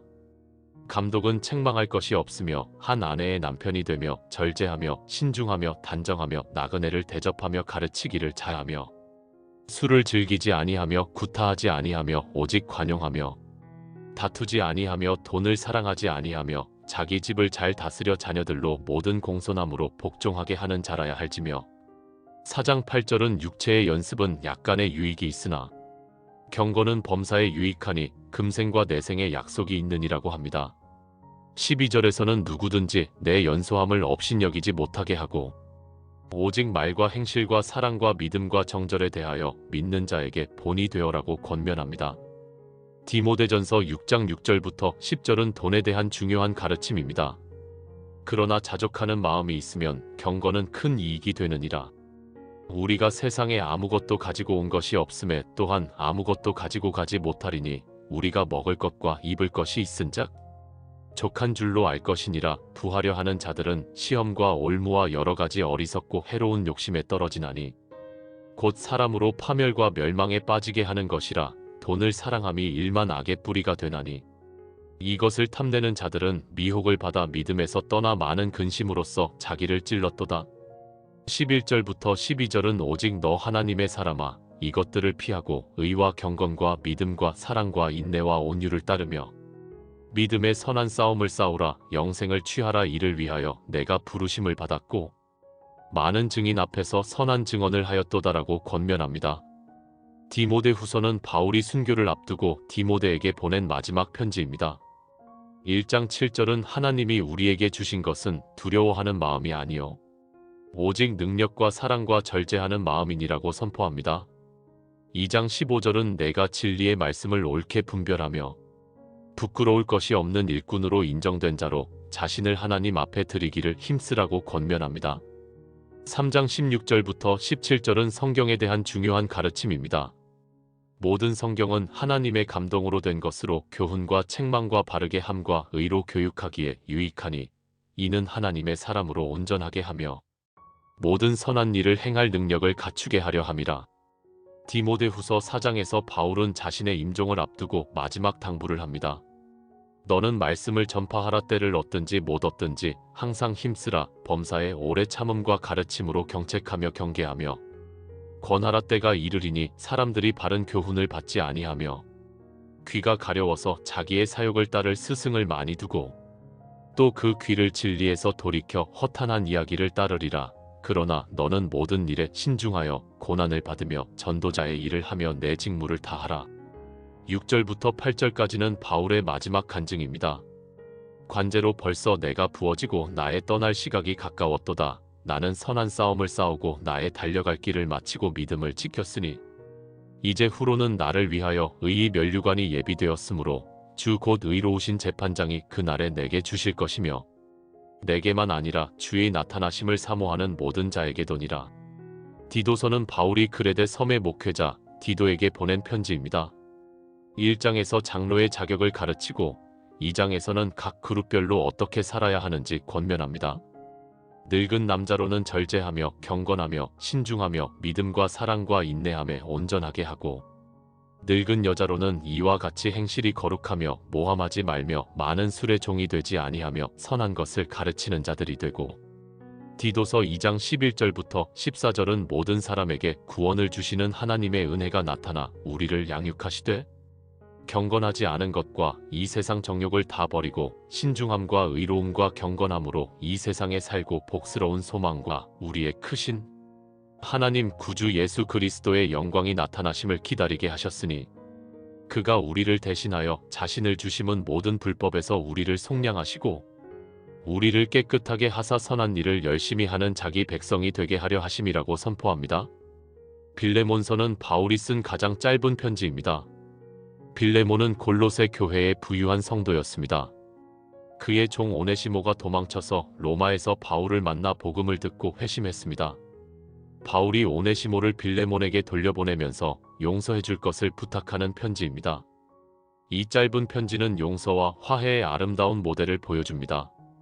16절에서 바울은 이후로는 종과 같이 대하지 아니하고 종 이상으로 곧 사랑받는 형제로 둘지니 내게 특별히 그러하거든 하물며 육신과 주 안에서 상관된 내게랴라고 권면합니다.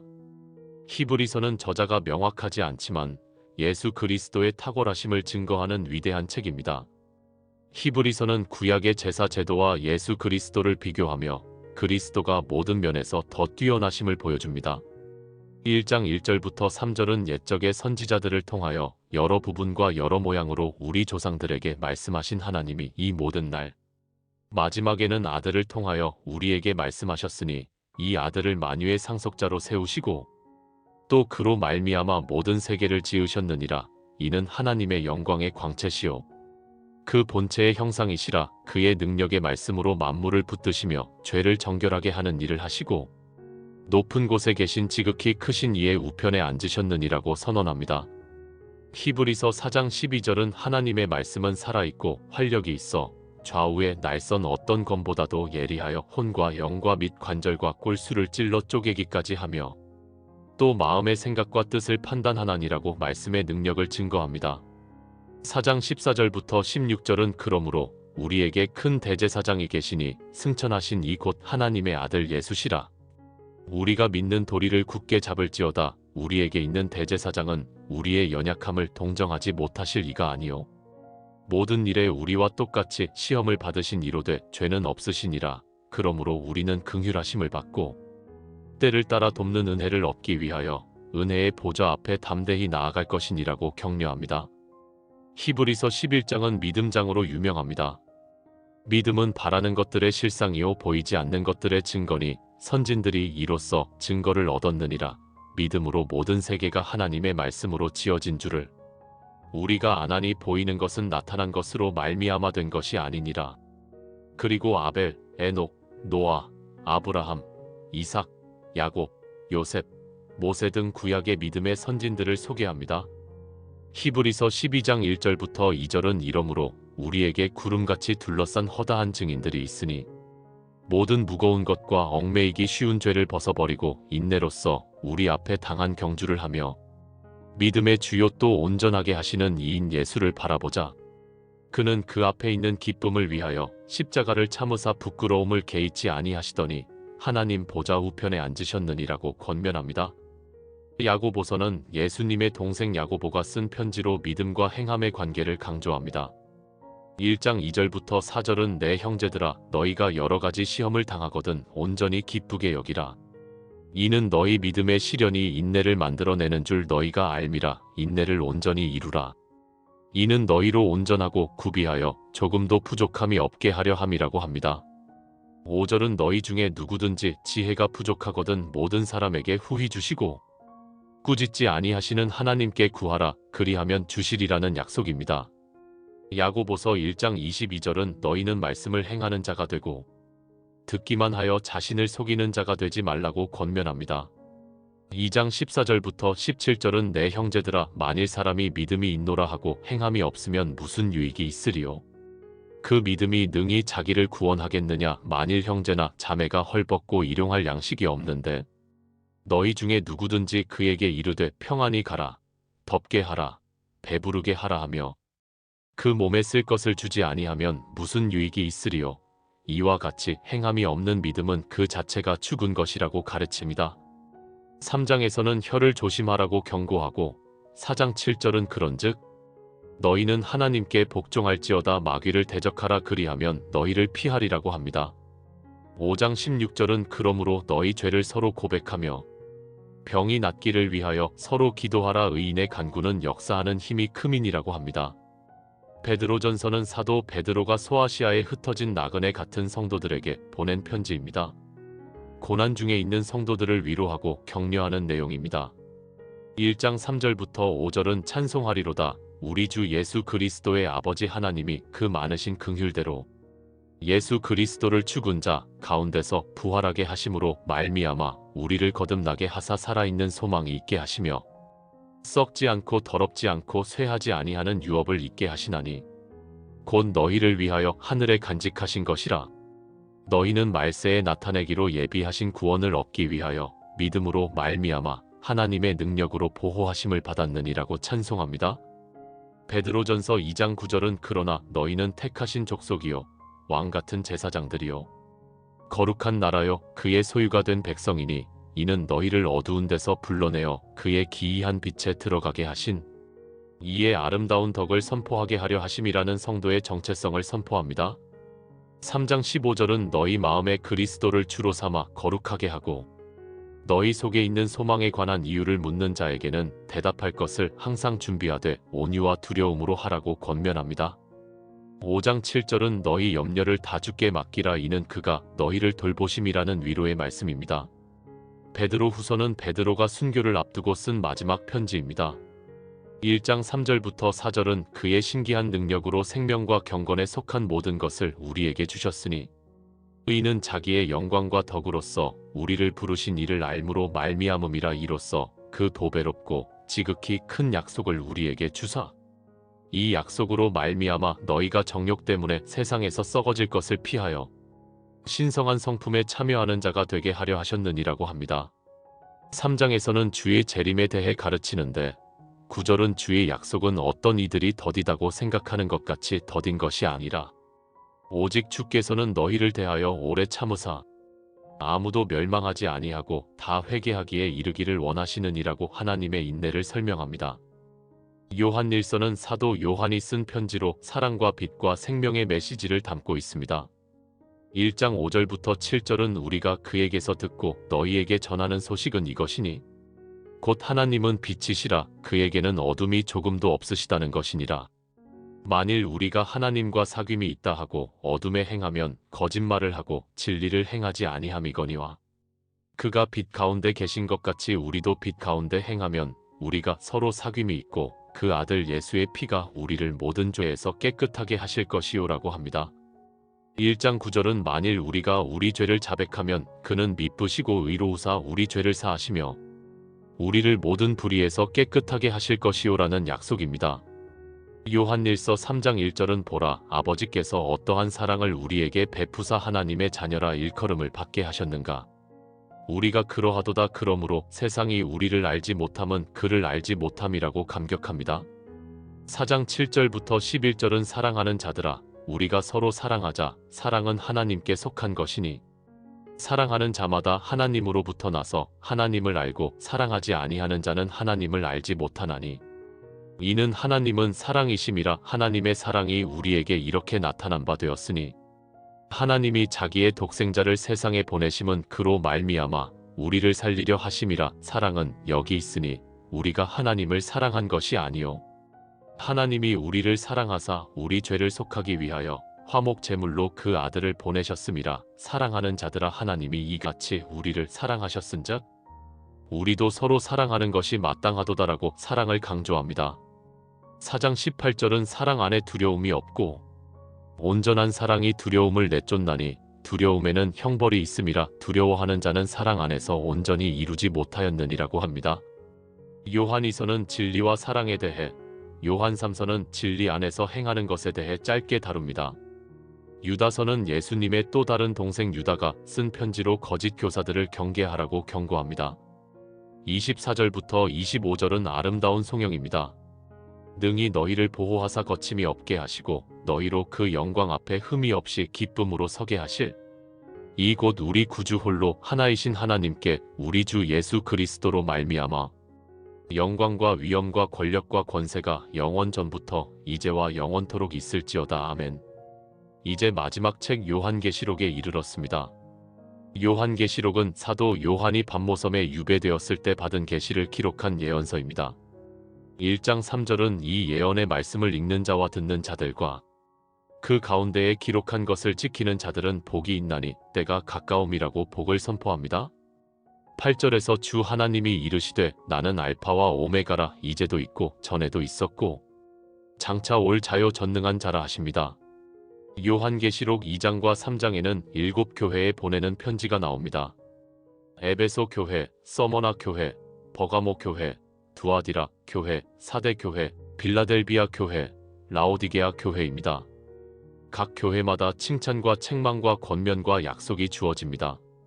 3장 20절은 볼지어다 내가 문 밖에 서서 두드리노니 누구든지 내 음성을 듣고 문을 열면 내가 그에게로 들어가 그와 더불어 먹고 그는 나와 더불어 먹으리라는 초청의 말씀입니다.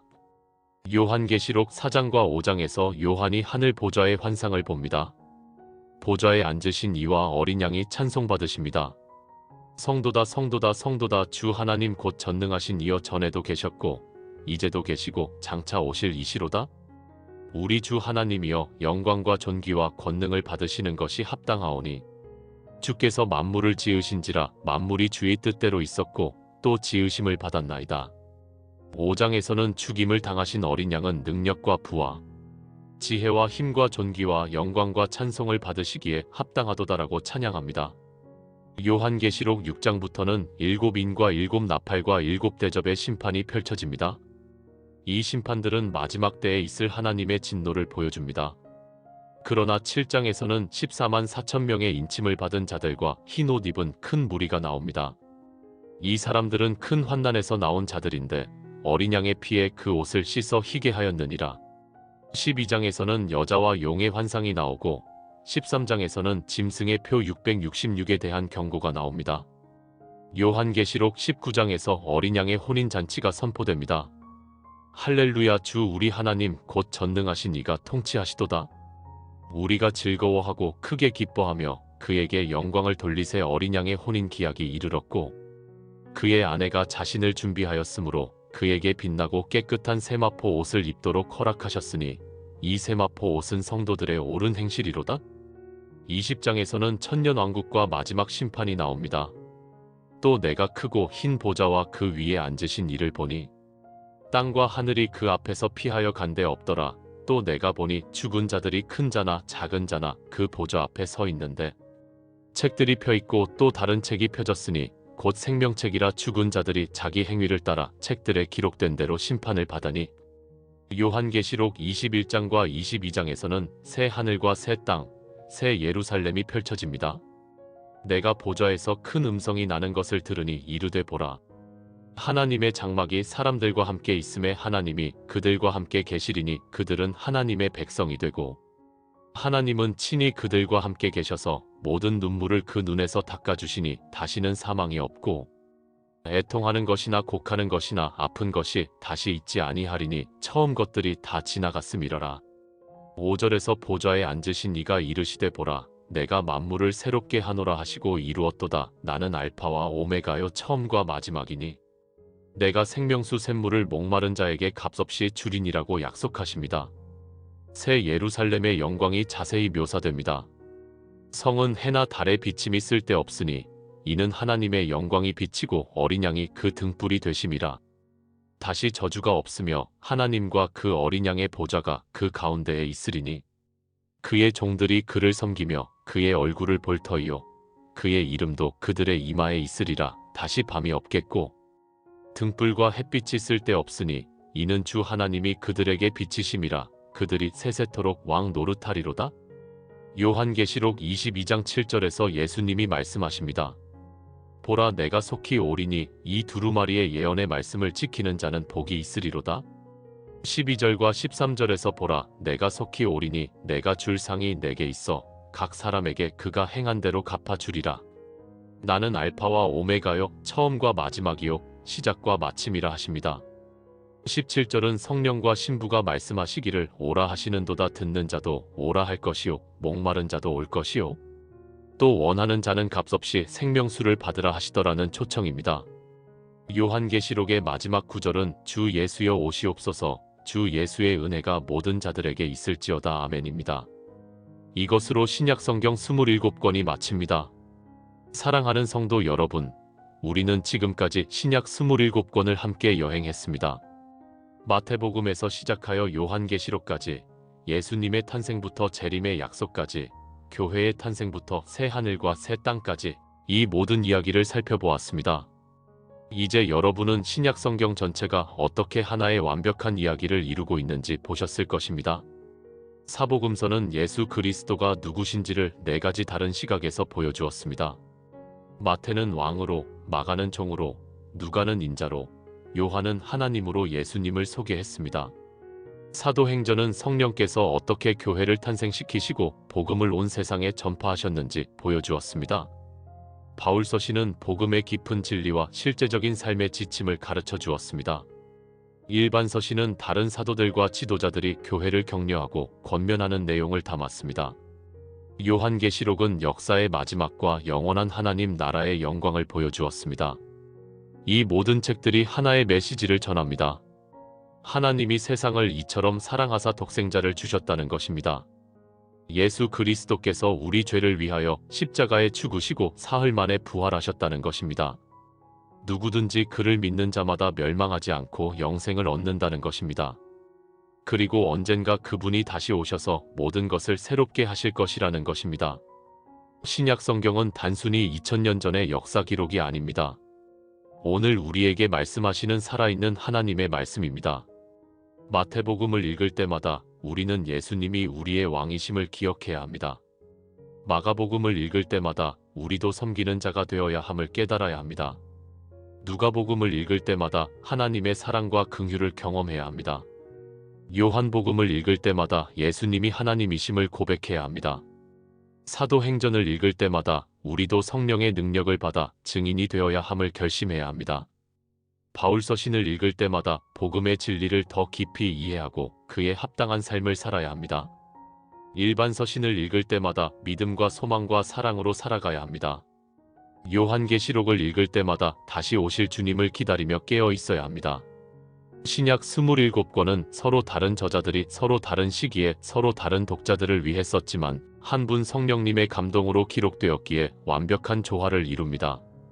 각 책마다 독특한 메시지가 있지만 모두 예수 그리스도를 증거합니다. 각 책마다 다른 강조점이 있지만 모두 구원의 복음을 선포합니다.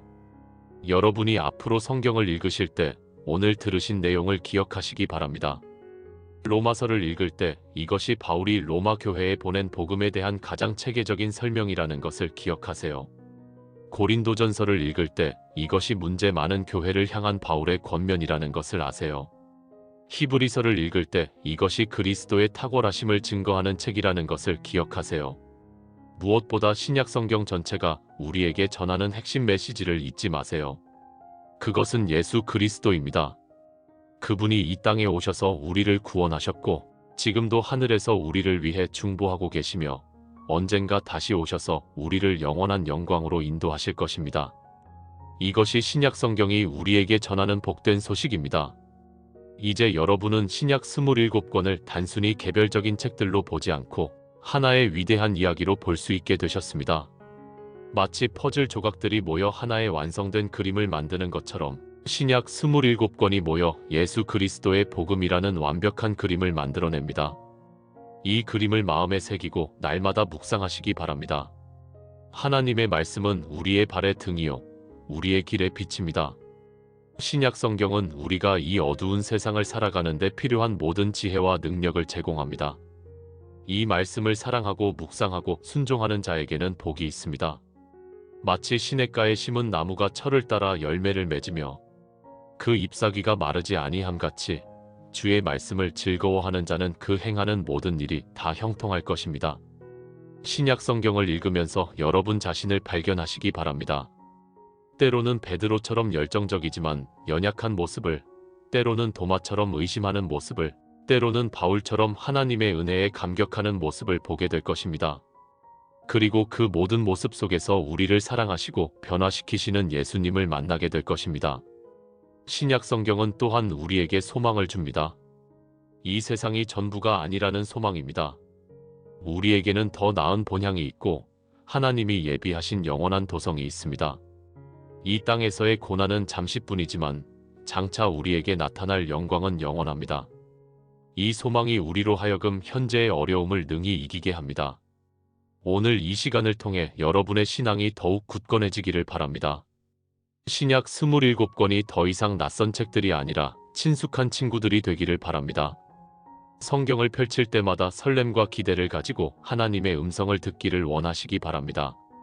마지막으로 기억하세요. 성경을 읽는 목적은 단순히 지식을 쌓는 것이 아닙니다. 성경을 통해 하나님을 만나고 예수 그리스도를 알고 성령의 인도하심을 받아 하나님의 뜻대로 사는 것입니다. 성경은 우리를 변화시키는 능력이 있습니다. 이 말씀이 여러분의 생각을 새롭게 하고 여러분의 마음을 정결케 하고 여러분의 삶을 변화시키기를 기도합니다. 신약 27권, 이 놀라운 보화를 주신 하나님께 감사드립니다. 이 말씀을 통해 우리에게 구원을 주시고 날마다 양식을 주시고 영원한 소망을 주신 하나님을 찬양합니다. 우리 모두 이 말씀을 사랑하고 순종하며 이 말씀대로 살아가는 복된 성도들이 되기를 간절히 소망합니다. 아멘.